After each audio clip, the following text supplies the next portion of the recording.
Hello everyone, हमारे YouTube channel commerce concept में आपका स्वागत है। आज के वीडियो में हम कीमत लोच के महत्व, क्या महत्व है, इसका अध्ययन करेंगे। इसका दो दृष्टियों से महत्व है। सैद्धांतिक महत्व, बहुत सारे सिद्धांतों की व्याख्या करने के लिए विश्लेषण के रूप में इसका प्रयोग किया जाता है और व्यवहारिक जीवन में इसके बहुत सारे महत्व हैं। बहुत सारी चीज़ें इससे निर्धारित होती हैं। सैद्धांतिक महत्व क्या है? पहला है कीमत निर्धारण में महत्व। पूर्ण प्रतियोगिता में क्योंकि कीमत का निर्धारण उद्योग के द्वारा किया जाता है, फर्में केवल उस कीमत को ग्रहण करती हैं और उस कीमत पर अपना उत्पादन करती हैं। किंतु अपूर्ण प्रतियोगिता और एकाधिकार में ये दो बाजार स्थितियाँ हैं जिसमें मांग वक्र ऊपर से नीचे की ओर होता है।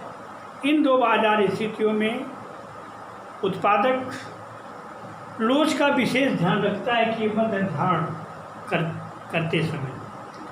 यदि वो जिस वस्तु को उत्पादित करने जा रहा है उसकी मांग की लोच इकाई से अधिक है, उस स्थिति में उसको कीमत कम रखना पड़ेगा। और यदि बेलोच है वो कीमत ऊंची रख सकता है। ये लोच से ही ज्ञात हो सकता है कि कीमत क्या रखी जाए। बेलोच की स्थिति में कीमत को अधिक और अधिक लोचदार की स्थिति में कीमत को कम। इसलिए उस निर्धारण में हम इसको ध्यान में एक व्यापारी या उत्पादक रखता है। नंबर 2 है कीमत विभेद। कीमत विभेद, एक ही वस्तु की अलग अलग व्यक्तियों से अलग अलग कीमत लेना, कीमत विभेद की स्थिति। कीमत विभेद, एकाधिकारी अपनी शक्ति का प्रयोग करते हुए अलग अलग बाज़ारों में अलग अलग कीमतों को निर्धारित करता है। ऐसे बाज़ार में जहां उसके वस्तु की मांग बेलोच है वहां वो कीमत ऊंची वसूल सकता है, लेकिन ऐसे बाज़ार में जहां उसके वस्तु की मांग किलो इकाई से अधिक है वहाँ अधिक कीमत नहीं ले सकता। अतः वह विभिन्न बाज़ारों में कीमत विभेद करते समय लोच का ध्यान अवश्य रखता है कि उसकी वस्तु की मांग की लोच किस बाज़ार में कैसी है। जिस बाज़ार में बेलोच है वहाँ कीमत को ऊंची रख सकता है और जिस बाज़ार में अधिक है वहाँ उसको कीमत नीचे रखना पड़ेगा।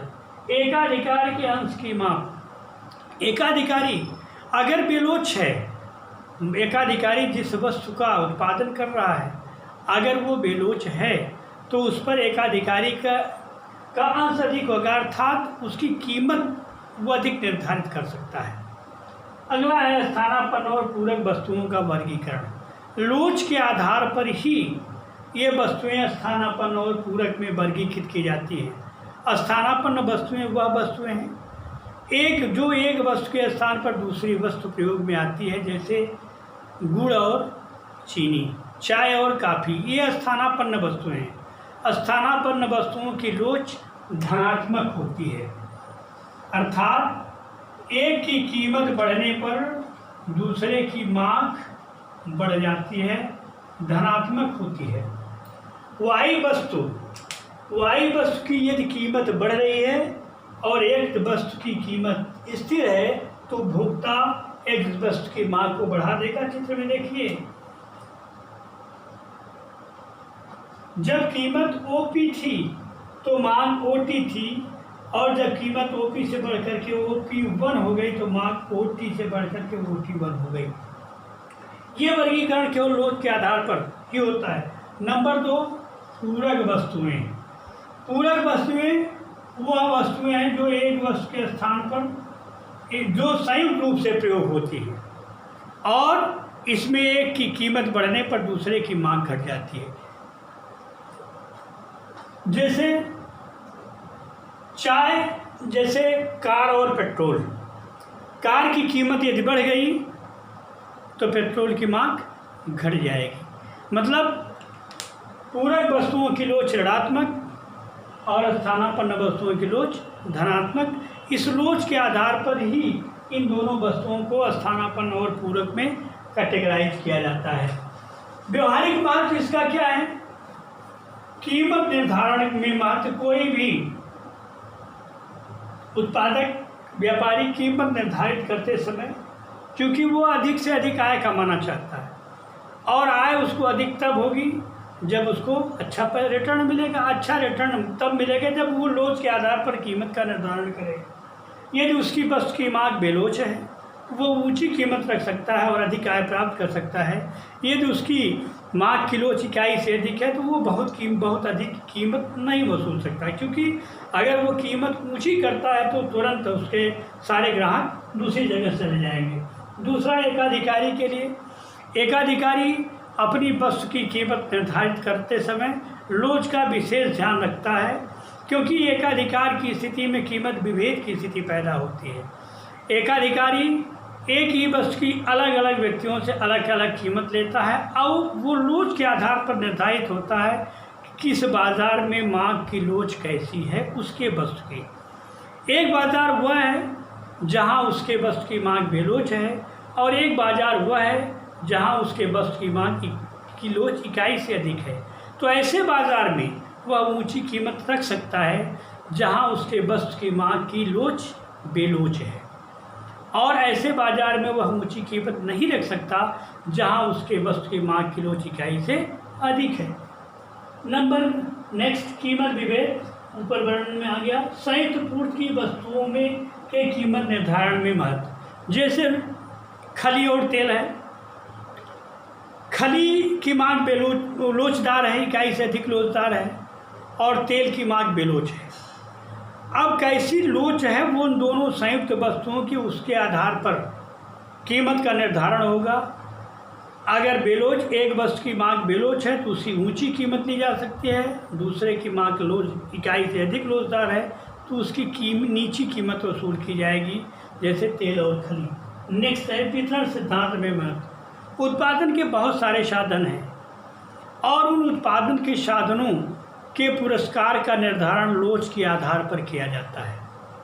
यदि साधन की मांग बेलोच है तो उसको अधिक पुरस्कार दिया जाएगा, और साधन के मांग की लोच इकाई से अधिक है तो उसको कम पुरस्कार मिलेगा। नेक्स्ट है अंतर्राष्ट्रीय व्यापार में महत्व। हम आयात निर्यात हमारे देश द्वारा दूसरे देशों के साथ आयात निर्यात किया जाता है, और इसमें भी हम लोच को ध्यान में सरकारें रखती हैं कि यदि जिस वस्तु को हम निर्यात कर रहे हैं उसकी मांग विदेशों में कैसी है, मांग की लोच बेलोच है या इकाई से अधिक लोचदार है। अगर हमारी निर्यातित वस्तु की मांग विदेशों में बेलोच है तो हम ऊंची कीमत ले सकते हैं, और यदि इकाई से अधिक लोचदार है तो हम ऊंची कीमत नहीं ले सकते। नेक्स्ट है अवमूल्यन में महत्व। अवमूल्यन क्या है? किसी देश की सरकार अवमूल्यन सरकार करती है। जब किसी देश की सरकार अपनी मुद्रा के बाह्य मूल्य को अन्य मुद्राओं के समतुल्य कम कर देती है तो इसे हम अवमूल्यन कहते हैं। अवमूल्यन विशेष परिस्थितियों में किया जाता है। इंडियन करेंसी का अब तक 3 बार डिवेल्यूएशन हुआ है, 1949, 1966 और 1991। वो 3 बार बहुत विशेष परिस्थितियाँ थी तब किया गया। अवमूल्यन करते समय सरकार लोच को ध्यान में रखती है। अगर हमारी वस्तु, जिस वस्तु का हम निर्यात, क्योंकि अवमूल्यन से निर्यात तत्काल जो इसका प्रभाव पड़ता है, निर्यात बढ़ते हैं, आयात घटते हैं। निर्यात बढ़ते हैं क्यों? क्योंकि हमारे निर्यात सस्ते हो जाते हैं, और आयात घटते हैं क्योंकि हमारे आयात महंगे हो जाते हैं। तो अवमूल्यन करते समय सरकार लोच को अवश्य ध्यान में रखती है कि जिस वस्तु का हम निर्यात कर रहे हैं, अगर वो उस वस्तु की मांग विदेशों में बेलोच है तो फिर हमको अवमूल्यन से बहुत लाभ नहीं होगा। हमको अवमूल्यन से तब लाभ होगा जब हमारी वस्तु की मांग की लोच इकाई से अधिक है, तब हमको अवमूल्यन से हमारे निर्यात बढ़ जाएंगे। तो अवमूल्यन करते समय सरकारें लोच को अवश्य ध्यान में रखती हैं कि हम अवमूल्यन कर रहे हैं तो हमारे वस्तुओं पर उसका क्या प्रभाव पड़ेगा। अगर बेलोच है, जो निर्यातित वस्तु है, अगर विदेशों में बेलोच मांग की लोच की श्रेणी में आती है तो अवमूल्यन से बहुत प्रभाव नहीं पड़ेगा। अधिक लोचदार की स्थिति में है तो उससे अवमूल्यन से लाभ होगा। नेक्स्ट है राजकोषीय नीति। राजकोषीय नीति ये सरकारों की नीति है, ये विकास की नीति है। सार्वजनिक आय, सार्वजनिक व्यय, सार्वजनिक ऋण से संबंधित क्रियाओं का अध्ययन इसमें किया जाता है।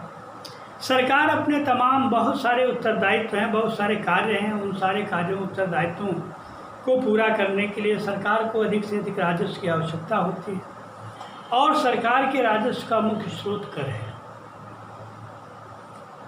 अप्रत्यक्ष कर जो विभिन्न वस्तुओं पर लगाए जाते हैं। सरकार कर लगाते समय उन वस्तुओं के कीमत लोच को अवश्य ध्यान में रखती है कि जिस वस्तु पर हम कर लगाने जा रहे हैं उस पर कर लगाने से क्या हमको अपेक्षित राजस्व मिल सकता है या नहीं।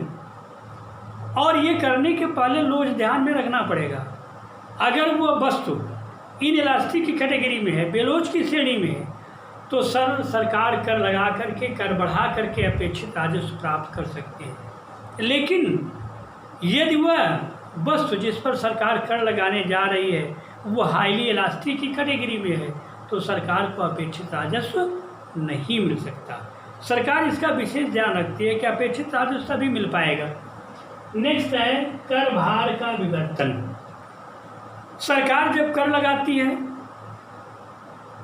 तो कर या तो पूरा विक्रेता उत्पादक सहन करता है या पूरा का पूरा कंज्यूमर वहन करता है या दोनों वहन करते हैं या कोई अधिक करता है या कम करता है। ये लोच के आधार पर है। लोच कैसी है? अगर इनइलास्टिक है तो कर का अधिक भार कंज्यूमर वहन करेगा। यदि बराबर है तो दोनों वहन करेंगे बराबर बराबर। यदि अधिक है तो कर भार विक्रेता को अधिक वहन करना पड़ेगा, कंज्यूमर कम वहन करेगा। तो कर भार का विवर्तन का मतलब शिफ्टिंग ऑफ टैक्स। हमारे ऊपर कर लगाया गया और हमने कर के भार को दूसरे के ऊपर टाल दिया। यदि सरकार को कर तो मैं अदा कर रहा हूँ लेकिन उसको वास्तव में जो वहन कर रहा है कंज्यूमर है। कर का विवर्तन अप्रत्यक्ष करों में कर का विवर्तन होता है, अर्थात वह कर जहाँ कराघात और करापात अलग अलग व्यक्तियों पर होता है उसको हम अप्रत्यक्ष कर कहते हैं। और अप्रत्यक्ष करों में कर भार का विवर्तन होता है। विवर्तन से तात्पर्य कर के भार को टालना।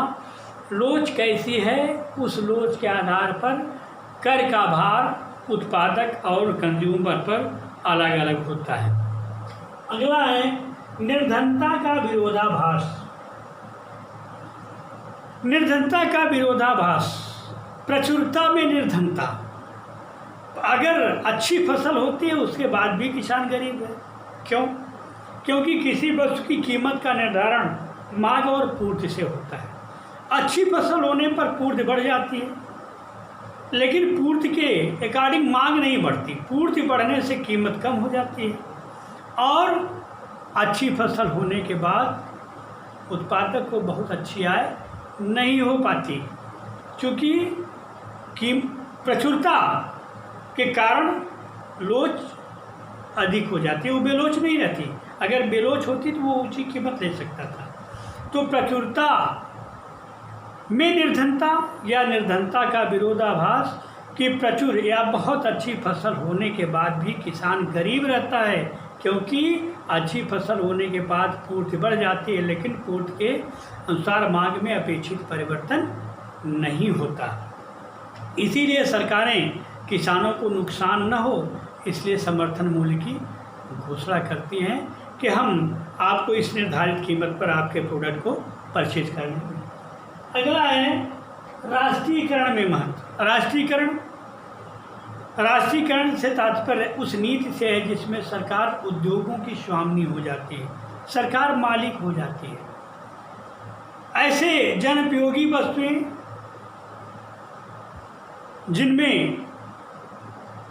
जिनकी मांग अधिक है, वो बेलोच हैं और एक निजी व्यक्ति, निजी उत्पादक ऊंची कीमत लेकर के जनता का शोषण कर रहा है और अंत में शोषण किसके ऊपर जाएगा? सरकार के ऊपर। सरकार कुछ नहीं कर रही है, सरकार साइलेंट है। तो सरकार उस स्थिति में जनता को निजी उद्यमियों के शोषण से बचाने के लिए ऐसे जन उपयोगी उद्योगों को अपने पास ले लेती है, स्वयं उसका उत्पादन करती है, वितरण करती है। तो इन व्यवहारिक महत्व, ये सारे व्यवहारिक महत्व हैं और इन सब में लोच को अवश्य रूप से ध्यान में रखा जाता है। आज के वीडियो में बस इतना ही। अगले वीडियो में इसका अगला चरण लेके आएंगे। वीडियो अच्छा लगा तो दोस्तों में शेयर करिए, लाइक करिए। कहीं आपको भ्रम हो, किसी प्रश्न में आपको दिक्कत हो तो आप अवश्य प्रश्न करें, हम उसका उत्तर देने का प्रयास करेंगे। धन्यवाद।